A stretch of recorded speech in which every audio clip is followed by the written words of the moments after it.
বাংলাদেশ মুক্তিযুদ্ধের মধ্য দিয়ে গড়ে ওঠা এক রাষ্ট্র, কিন্তু এই মুক্তিযুদ্ধকে ঘিরেই এখনও চলছে তর্ক বিতর্ক, বিভ্রান্তি আর রাজনৈতিক অপব্যবহার। আজ আমরা খুঁজব উত্তর। ছাত্র শিবির কি ইতিহাস থেকে শিক্ষা নিতে পেরেছে?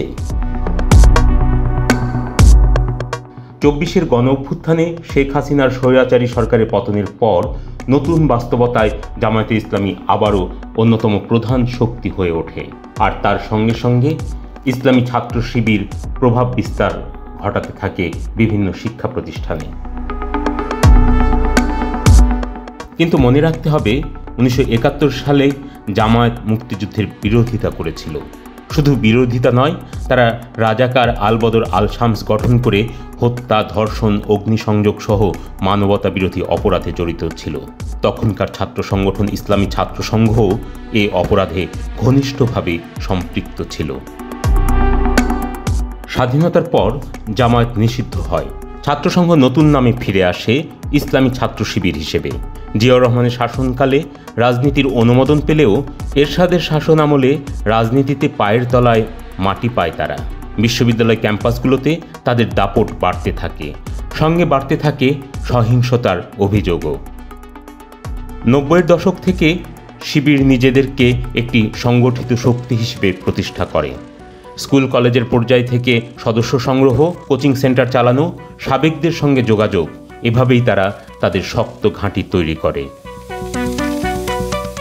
কিন্তু শেখ হাসিনার দীর্ঘ শাসনামলে শিবির ও জামায়াত চাপে পড়ে। এর প্রেক্ষিতে সরকার বিরোধী অবস্থানের কারণে অত্যাচার নির্যাতনের শিকার হওয়া এবং ন্যায্য আন্দোলনগুলোর ক্রেডিট পাওয়া, এই বিষয় দুটি জামায়াত শিবিরের জন্য রাজনৈতিকভাবে ইতিবাচক হয়। তাদের প্রতি কিছুটা সহানুভূতিও তৈরি হয়। তবে মুক্তিযুদ্ধ নিয়ে তাদের অবস্থান আজও প্রশ্নবিদ্ধ। ২০২৪ সালের ডিসেম্বরে শিবিরের মুখপত্র ছাত্র সংবাদ মুক্তিযুদ্ধকে কটাক্ষ করে প্রবন্ধ ছাপে, যেখানে বলা হয় মুসলিমরা না বুঝে মুক্তিযুদ্ধে জড়িয়েছিল। সামাজিক মাধ্যমে তুমুল সমালোচনা ও প্রতিবাদের মুখে শেষ পর্যন্ত তারা লেখাটি প্রত্যাহার করতে বাধ্য হয়। জুলাই অভ্যুত্থানের বর্ষপূর্তি উপলক্ষে ঢাকা বিশ্ববিদ্যালয়ের টিএসসিতে ছাত্র শিবির আয়োজিত প্রদর্শনীতে যুদ্ধাপরাধীদের ছবি প্রদর্শন করায় ব্যাপক ক্ষোভ সৃষ্টি হয়। তীব্র প্রতিবাদের মুখে কর্তৃপক্ষ ছবিগুলো সরিয়ে নেয়। বেশ কয়েক দশক পরে ঢাকা বিশ্ববিদ্যালয় কেন্দ্রীয় ছাত্র সংসদ ডাকসু নির্বাচনে অংশ নিচ্ছে ছাত্র শিবির। ডাকসু নির্বাচনে শিবির সব পদে প্রার্থী দিলেও মুক্তিযুদ্ধ ও গণতান্ত্রিক আন্দোলন সম্পাদক পদে তারা নিজস্ব প্রার্থী দেয়নি। এই পদে তারা বাইরের একজনকে মনোনয়ন দিয়েছে।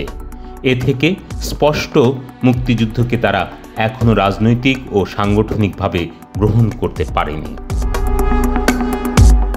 সবচেয়ে তাৎপর্যপূর্ণ ঘটনা হল, ডাকসু নির্বাচনে শিবিরের প্যানেল থেকে কার্যকরী নির্বাহী সদস্য হিসেবে প্রাথমিকভাবে মনোনীত প্রার্থী শেখ জয়নুদ্দিন তন্ময়ের পোস্ট, যেখানে তিনি বীরশ্রেষ্ঠ মতিউর রহমানকে ফ্লাইট ছিনতাইকারী হিসেবে আখ্যা দেন এবং পাকিস্তানি বৈমানিককে শহীদ বানাতে চান। প্রবল সমালোচনার মুখে পড়লে প্যানেল থেকে বাদ দেওয়া হয় তাকে।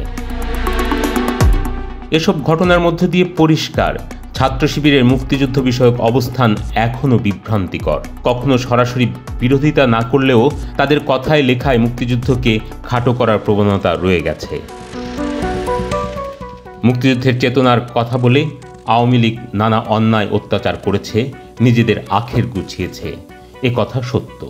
তেমনি এটাও সত্য যে শুধু আওয়ামী লীগের কর্মকাণ্ডের কারণে মুক্তিযুদ্ধের গুরুত্ব, তাৎপর্য কিংবা মুক্তিযুদ্ধ নিয়ে মানুষের আবেগ কোনোভাবেই দমিয়ে রাখা যাবে না। মুক্তিযুদ্ধ শুধু আওয়ামী লীগের সম্পদ নয়। মুক্তিযুদ্ধের মধ্য দিয়ে বাংলাদেশ নামের রাষ্ট্রটি সৃষ্টি হয়েছিল। এটি গোটা জাতির অর্জন। বাংলাদেশ রাষ্ট্রের ভিত্তি মুক্তিযুদ্ধকে আদর্শিকভাবে গ্রহণ না করে সাময়িক সাফল্য পাওয়া যায়, কিন্তু দীর্ঘমেয়াদে কোনো সংগঠন টিকে থাকতে পারবে না।